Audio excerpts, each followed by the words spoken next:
My name is Evie West, and I would like to share with you how God rebranded me. I grew up in Southern California in a really great home with great parents. Really was encouraged my entire life to be the best that I possibly could be. I was loved on. I was just in a perfect place in my life. And when my mom, she worked for an airline and she lost her job. So when I was 12 years old, I was kind of put into the jungle, I would say, which was a middle school in California. And I always knew I was a Mexican American, but I didn't look the way they looked. I didn't talk the way they talked. I didn't dress like they did. And because of that, I was targeted. So I was bullied from a very young age of 12. During that time where I was searching for my identity, I was trying to figure out who I was. So being a Mexican American at that time, being light skinned with green eyes, I didn't fit in. So I was targeted, and that began the life from age 12 to 19. Of a life of gangs, drugs, alcohol, sex, criminal activity. And that lasted that long. At 16, I got pregnant. I had a little boy named Josh. Shortly after his father went to prison for drugs, I continued partying. I continued living that lifestyle until my mom just said, enough's enough. And she bought a ticket from Los Angeles airport to Atlanta, Georgia, where I was picked up by somebody who attended Lee. When I got to Cleveland, things were so different than what I was accustomed for the last 7 years. I was welcomed with open arms. I saw smiles, I saw acceptance, I saw grace, and because of being in that time frame, I felt loved by so many people, but I felt loved by God through them. So one night while we were in chapel at Lee, I decided to surrender my life to Christ. I went up, I lifted my hands, I asked him to come into my life to cleanse me of all filthiness, and I remember thinking that night how he could love someone like me.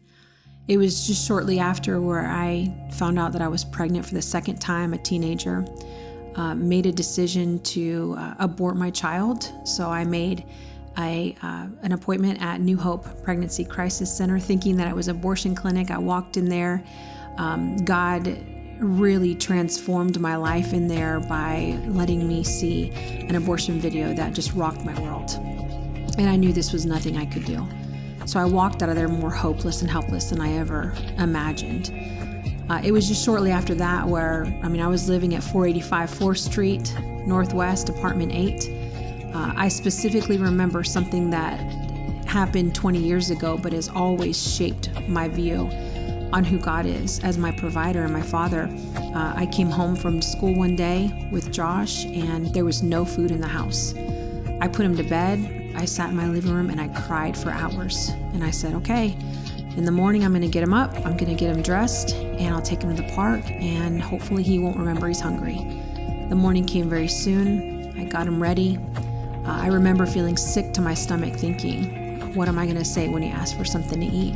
I brushed his teeth, I washed his face.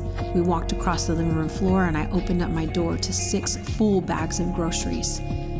I looked at those groceries and I felt God's love at that place that was so tangible, because somebody was obedient enough to buy groceries and bring them to a single mom who was pregnant and had a 2-year-old child.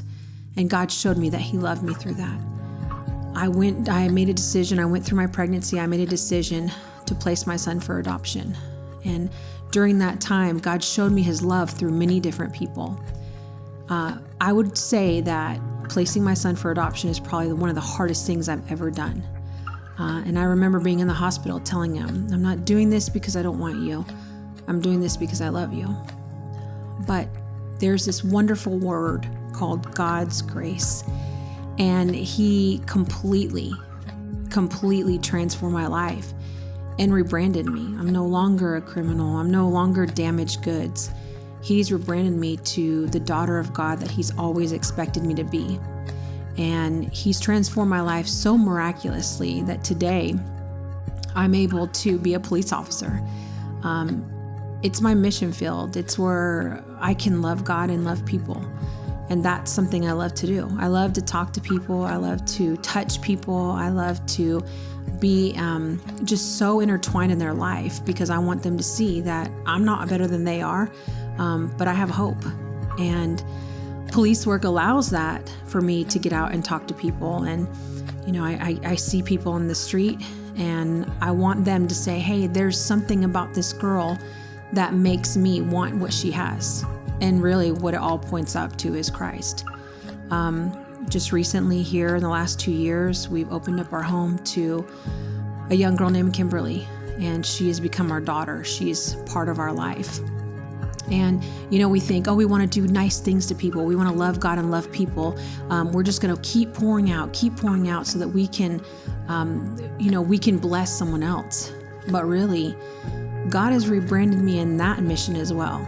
I have failed so many times, but during this time that she's been here, God has transformed my life into being more patient and into exhibiting the fruits of the Spirit, and of maybe being a little bit more tolerant of people, and not saying my way is always the right way, but looking at people and saying, God has accepted me and loved me and rebranded me, and I want the same for you.